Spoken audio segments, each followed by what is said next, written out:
پوچھا گیا حضور یہ قربانیاں کیا ہیں؟ فرمایا تمہارے باپ ابراہیم کی سنت ہے، اور فرمایا کہ ان کو خوش دلی سے اللہ کی راہ میں قربان کرو، قیامت کے دن یہ اپنے بالوں کے ساتھ، اپنے سینگوں کے ساتھ اور اپنے کھروں کے ساتھ آئیں گے۔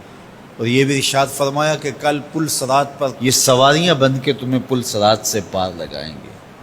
اور جب قربانی کے لیے کوئی شخص جانور خوش دلی کے ساتھ رضائے الہی کے حصول کے لیے ذبح کرتا ہے تو اس جانور کا خون زمین پر گرنے سے قبل یہ عمل قبول کر لیا جاتا ہے۔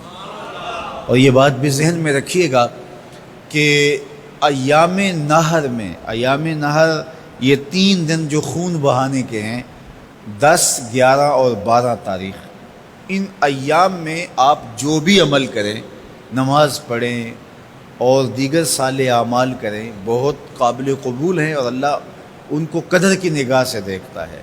لیکن ان ایام میں جو سب سے زیادہ اللہ کو محبوب عمل ہے وہ راہ خدا میں خون بہانا ہے، قربانی پیش کرنا ہے۔ تو قربانی کا کوئی اور متبادل نہیں ہو سکتا۔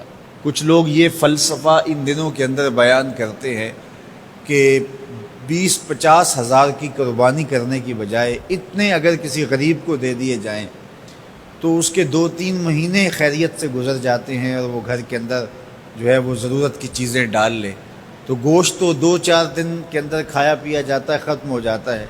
لیکن اگر اتنے پیسے کسی غریب کے گھر دے دیے جائے تو یہ اچھی بات ہے۔ تو اسلام کب اس عمل سے روکتا ہے؟ غریب کی مدد کیجیے، صرف عید کے دن ہی نہیں، مینڈے کی جگہ ہی نہیں، بلکہ اسلام تو راہ خدا میں جانور ذبح کر کے اسی جذبے کو بیدار کرنا چاہتا ہے کہ تمہیں گوشت کی ضرورت بھی نہیں تھی پھر بھی تم نے ذبح کر دیا، تو جہاں ضرورت ہوگی اور تمہاری ہمسائیگی میں، تمہارے اطراف میں جب کوئی غریب ہوگا تو پھر تم اس کے لیے ذبح کیوں نہیں کرو گے؟ اس کے لیے تم قربانی کیوں نہیں کرو گے؟ اِیثار کیوں نہیں کرو گے؟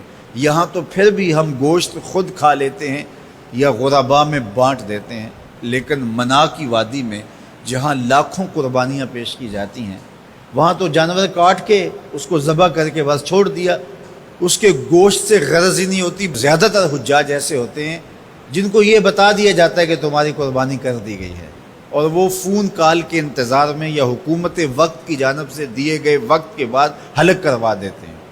تو انہوں نے نہ اپنا جانور دیکھا ہوتا ہے، نہ اس کو ذبح ہوتے دیکھتے ہیں، تو صرف انہیں ٹائم بتلا دیا جاتا ہے یا ان کو کال کر دی جاتی ہے تو یہ ان کے لیے کافی ہوتا ہے۔ تو وہاں تو گوشت کھانا بھی مقصود نہیں، تو صرف اللہ کی رضا کے لیے جانور ذبح کرنا۔ تو جب رضائے الہی کے لیے جانور ذبح کرنے کا جذبہ پیدا کر کے تمہیں راہ خدا میں خرچ کرنے کی ترغیب دی جاتی ہے تو پھر تم پورا سال خرچ کرو گے، تمہارے لیے کوئی مشکل اور کوئی مشقت نہیں ہوگی۔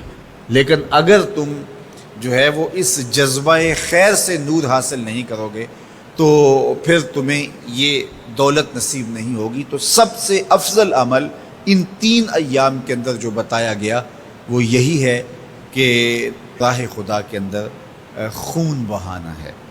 اللہ کے محبوب علیہ الصلوۃ والسلام کی خدمت میں جو ہے وہ مینڈے لائے گئے جو چتکبرے تھے، اور حضور علیہ الصلوۃ والسلام نے اپنے مبارک ہاتھ سے ان کو ذبح کیا۔ تو عید قرباں یہ ایثار کی عید ہے، یہ قربانی کی عید ہے، اور اسلام ہمیں قربانی سکھاتا ہے۔ اسلام لمحہ لمحہ قربانی ہے، ایک ایک ساعت اسلام قربانی کا نام ہے، اور ہمیں درس زندگی یہی دیا جاتا ہے کہ ہم قربانی سے اپنی زندگی کو عبادت کریں۔